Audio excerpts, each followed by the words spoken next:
వరుస కేసులతో సతమతమవుతున్నటువంటి వైసీపీ నేత పోసాని కృష్ణమురళికి మరో షాక్ తగిలింది.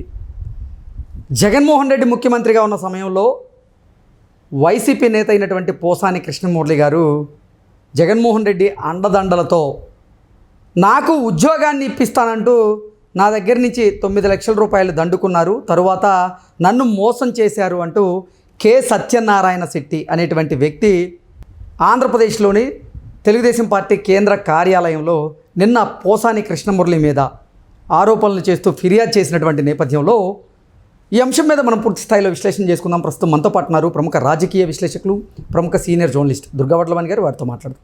దుర్గారు నమస్తే అండి. నమస్తే అండి. దుర్గారు, వైఎస్ఆర్సీపీ ప్రభుత్వ హయాంలో జగన్మోహన్ రెడ్డి ముఖ్యమంత్రిగా ఉన్నటువంటి సమయంలో జగన్మోహన్ రెడ్డి అండదండలు చూసుకొని వైకాపా నేతలు, వైకాపా సానుభూతిపరులు అప్పటి ప్రతిపక్ష నాయకులైనటువంటి చంద్రబాబు గారి మీద, లోకేష్ గారి మీద, పవన్ కళ్యాణ్ గారి మీద, వారి కుటుంబ సభ్యుల మీద అనుచితమైనటువంటి వ్యాఖ్యలు చేస్తూ అసభ్యకరమైనటువంటి పదజాలంతో వారిని దూషించారు. వారందరూ కూడా ఇప్పుడు శిక్షలు అనుభవిస్తూ ఉన్నారు. అయితే వాళ్ళలో ముందుగా గుర్తొచ్చేదంటే పోసాని కృష్ణమురళి గారు.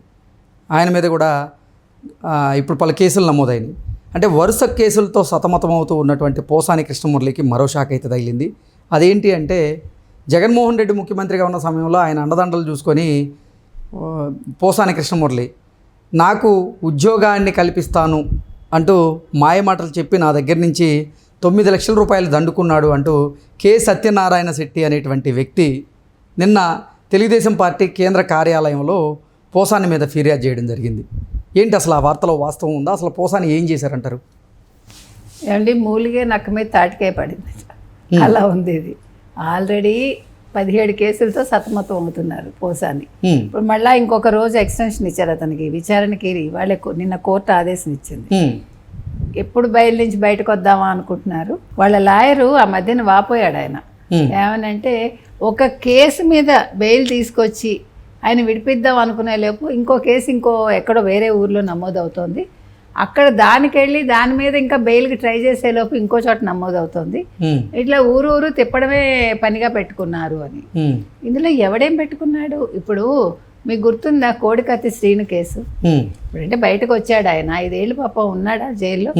ఉన్నాక ఒక్కసారి ఇలా వెళ్ళి జగన్మోహన్ రెడ్డి వెళ్ళి సంతకం పెడితే ఆ పిల్లాడు ఆ కేసులోంచి బయటపడేవాడు కదా. ఇంతవరకు చేశాడా? మీరు అవి కూడా మాట్లాడండి. ఇప్పుడు ఇక్కడ ఏదో జరిగింది, ఎవరికో కోపం వచ్చింది, ఎవరో కేసు పెట్టారు, దానికి ఎవడేం చేస్తాడు? ప్రజల్ని మీరు ఇలా చెయ్యకూడదు, ఇలా చెయ్యి అని చెప్పడానికి మనం ఎవరు?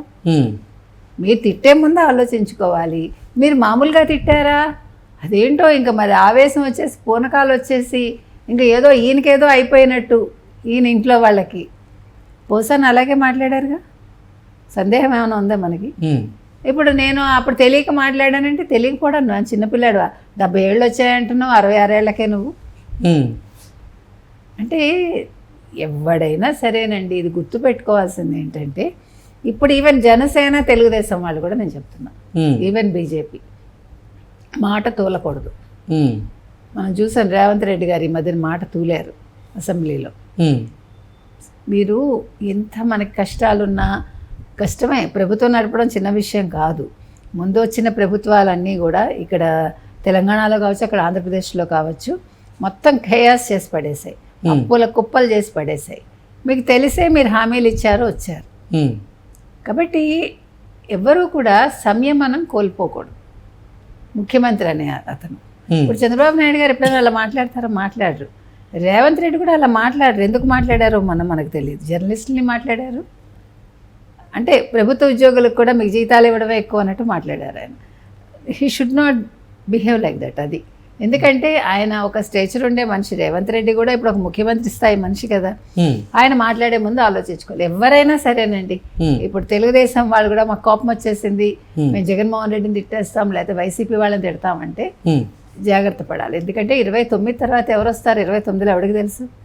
కూటమి వస్తుందని మనం అనుకుంటాము, కూటమి రాదని వేరే వాళ్ళు అనుకుంటారు. ఎవరు వస్తారో ప్రజలు నిర్ణయిస్తారు. కాబట్టి ఇవాళ మనం చేసే తప్పుకి 5 ఏళ్ల తర్వాత మనం రెడీగా ఉండాలి అనుభవించడానికి.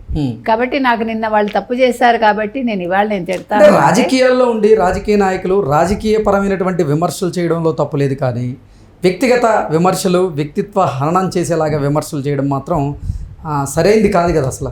అస్సలు కాదండి. ఇప్పుడు కాదండి, నాకు కోపం వచ్చిందని మిమ్మల్ని బూతులు తిడతానంటే మీరు ఊరుకుంటారా? నా వయసు కూడా చూడరుగా. అంటే అంత స్థితికి మనం తెచ్చుకోవద్దు అంటున్నా. ఓకే, నాకు కోపం వస్తే నేను రాజకీయంగానే మాట్లాడాలి, ఆ అంశం మీద వరకే నేను తిట్టాలి. అంతేగాని మిమ్మల్ని నేను ఇష్టానికి తిడతాను, నీ ఇంట్లో వాళ్ళని తిడతానంటే మీరు మనిషి, మీరు ఎందుకు పడతారు? అవునా కదా, ఎవ్వరం పడం. ఇప్పుడు నన్ను అంటే నేను భరిస్తాను, నా ఇంట్లో వాళ్ళని అంటే నాకు కోపం వస్తుంది కదా చర్రునా. నేను తప్పు చేసినప్పుడు నన్ను అంటే ఓకే, నేను తప్పు చేయకుండా నన్ను అంటే ఓకే కాదు. కాబట్టి అంటే మనం ఇవన్నీ ఎందుకు చెప్తున్నామంటే ఇప్పుడు ఆవేశంతో ఊగిపోయి తెలుగుదేశం వాళ్ళు కావచ్చు, జనసేన వాళ్ళు కావచ్చు, బీజేపీ వాళ్ళు కావచ్చు, ఈవెన్ కాంగ్రెస్ వాళ్ళు కావచ్చు, అంటే ఏ రాష్ట్రంలోనైనా బీఆర్ఎస్ వాళ్ళు కావచ్చు, మేము ఇలాగే మాట్లాడతాము, మేము అధికారంలో ఉన్నామని ఒకళ్ళు, మేము నిన్నటి వరకు అధికారంలో ఉన్నామే ఇలా మాట్లాడతాం, మిమ్మల్ని దూషిస్తామని ఇంకొకళ్ళు, అది తప్పు. పోసాని కృష్ణమురళి గారు అలాగే మహేష్ అనేటువంటి వ్యక్తి నాకు ఉద్యోగాన్ని ఇప్పిస్తాము అని చెప్పి నా దగ్గర నుంచి 9 లక్షల రూపాయలు దండుకున్నారు అంటూ కె సత్యనారాయణ శెట్టి అనేటువంటి వ్యక్తి తెలుగుదేశం పార్టీ కేంద్ర కార్యాలయంలో వీరిద్దరి మీద ఫిర్యాదు చేయడం జరిగింది. ఏంటి ఆ అంశంలో అసలు ఏం జరిగింది? కల్లూరు మండలం కల్లూరుకి చెందిన అతనండి సత్యనారాయణ శెట్టి అని ఆయన గతంలో ఈ కృష్ణమురళిని మహేష్ అనే వ్యక్తిని కలిశారు. బహుశా హైదరాబాద్లో కలిసి ఉంటారు, అందుకే ఇక్కడ కేసు నమోదు చేశాడు ఆయన. చేస్తే వాళ్ళు పట్టించుకోలేదు, ఇక్కడ కేసుని వాళ్ళు తీసుకోలేదు అనుకుంటా. సో ఆ తర్వాత పోలీస్ స్టేషన్ కి వెళ్ళి పోలీస్ స్టేషన్ లో కేసు నమోదు చేయడానికి ప్రయత్నం చేశాడు, కానీ పోలీసులు తీసుకోకపోవడంతోనే ఆయన తెలుగుదేశం పార్టీ కేంద్ర కార్యాలయంలోకి వెళ్ళారు. అసలు ఏం జరిగింది? గతంలో హైదరాబాద్ గచ్చిబౌలిలో ఆయన కేసు పెట్టారటండి.